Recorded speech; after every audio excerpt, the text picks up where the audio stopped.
So I didn't think I'd see the day, but I agree with Nigel Farage. As they say, a broken clock is correct twice a day. And I just want to say, I do agree with him on the Online Safety Act, but there's a huge caveat, and it's a very big one. So let's get straight into the video of Farage breaking it down. Good evening. Well, the Online Safety Act came into force just 4 days ago. Well, I say that, actually, the legislation was passed a couple of years ago, and it's come in stages, but it's already had quite... Yeah, this was a Tory policy from 2022, and actually the majority of Labour voted against it. So it doesn't make sense why are they continuing it when it's kind of not necessarily going to do its job. It's good intentions, but it may do more harm than good. an effect. There has not been initially much debate about it because the Conservative Party passed the legislation, the Labour Party inherited it. But it's pretty fair to say, the Free Speech Union, people like myself and others, have been very concerned about it. And it led to this astonishing backlash from the Science Minister, Peter Kyle, on Sky News this morning.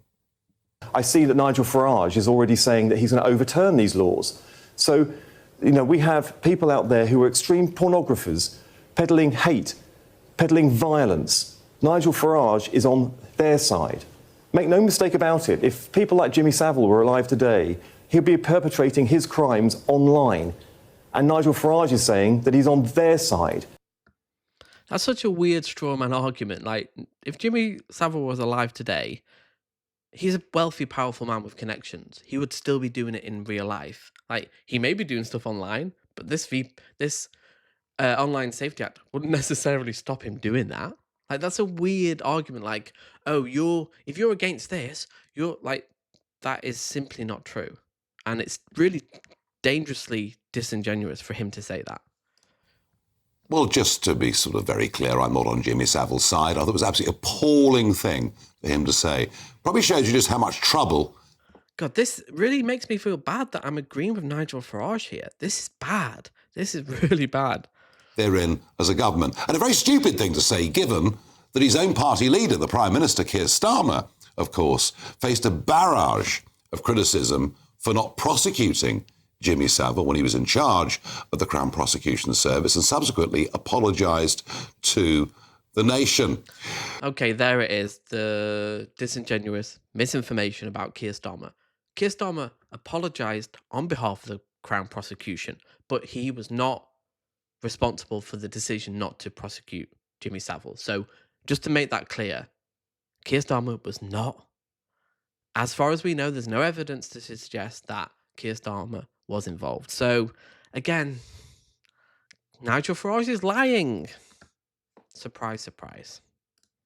But I don't really want to spend too much time talking about Peter Kyle. I think there are bigger and more important aspects to talk about, including this community note on X that was put back to Peter Kyle. It said, since coming into force, Online Safety Act has blocked, restricted, censored content that wasn't what the Act was for. This includes immigration and even parliamentary debates. Well, let me give you briefly my very serious objections to the Online Safety Act. The first is we're told it's to protect children. But I suspect most 13-year-olds are more tech-savvy than Peter Kyle, because there are things out there called VPNs. Yes, there are ways that you can get around all of this, ways that you can hide your IP address, and they'll cost you £2.50 a month or something like that. This is a usual tactic from the right on trans debate, immigration, to disingenuously kind of evoke the protection of children. It's a very powerful tool, because obviously no one wants to see children harmed. They don't want to see children access this stuff. But this Online Safety Act isn't going to do that. There'll be very easy ways to get around it. VPNs are the main one, and we've already seen it. So the idea that somehow like, oh, you're against this, like you're pro Jimmy Savile, like really harms this, because this is a real issue. But you need to be going after, well, we'll talk about it in a moment. Interestingly, since the 25th of July, there was one particular VPN site who'd seen a 2,000% increase in the number of people subscribing to it. And here's the worry. Of course, we want to protect children from extreme content, but if they go to get their stuff through VPNs, they'll then be able to access the dark web and stuff that is even more horrendous Again, this is a bit of a straw man. I don't think all of a sudden children are just going to be accessing the dark web or going through the dark web. Like, again, like scaremongering is a very powerful tool to, get people scared about this stuff. Than what is generally available online. So maybe this is just a sledgehammer to miss the nut. The worry is that it leads to a genuine crackdown on free speech. Unbelievably, it gives unchecked ministerial power to Peter Kyle.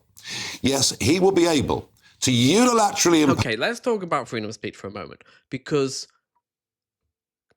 Nigel Farage has been very silent on Palestine Action being prescribed as a terrorist organization. They clearly aren't. Where's his condemnation? Where's his freedom of speech stance? That's the problem. Nigel Farage doesn't care about freedom of speech. The right use it as, in the last 10 years online, in right-wing circles, they've used it very disingenuously because they want to spread hate. They want to just be able to say what they want. Spread disinformation, misinformation, lie like he did about Keir Starmer then. They don't care about freedom of speech. And it's genuinely sad that this has been ceded by the right. The left need to take freedom of speech because in America, they have the First Amendment. In Europe, and it is a bit of a slippery slope fallacy, but we are seeing the disintegration of free speech with the prescription of Palestine Action as a terrorist organization, freedom of speech, this new Online Safety Act. And who is the real enemy here? Well, it needs to be Instagram, Facebook, Google. These are the people who Keir Starmer needs to go after. The media organizations that spread misinformation. But this meaningless kind of virtue signal, like, it isn't going to solve the problem. It's not going to, alleviate any harm towards children. Impose new censorship rules without any parliamentary debate or vote and make sure that Ofcom regulate according to his demands. And perhaps the biggest worry is Section 179, which says that if anybody communicates something that is false but causes non-trivial psychological harm, that could in fact be criminal behaviour, which, if you think about it, means that all satire would be dead, because all Satire is pretty dead anyway. I'd be interested to see what he thought of the South Park episodes on Donald Trump. I think he'd probably say, "Oh, I don't like it. It's silly. It's immature." But maybe you'd be for it. I don't know. satire takes a grain of truth and exaggerates it and presents it in a way that is That's illegal now, though. If you know, you know. slightly false. So I genuinely think this is a threat on free speech. Unbelievably, Conservative Member of Parliament Katie Lamb gave a speech in Parliament about the rape gangs. That speech, despite being given under parliamentary privilege, has already been edited online. Even comments of Elon Musk himself have been edited online. I've been supported, interestingly, by Jonathan Hall KC, who is the terrorism czar. And he says this act simply won't work or achieve its goal. I don't know whether Peter Carr thinks he's a supporter of Jimmy Savile. I don't know. But I'm keen to ask you, do you think, as I do, that this is a threat to free speech? Yes or no? Please give me your thoughts. Tweet hashtag Farage on GB News or email Farage. Yeah, so Farage is, again, correct. Cynically, he doesn't care about freedom of speech, but the Online Safety Act isn't going to protect children. They're going to find ways around it through VPNs.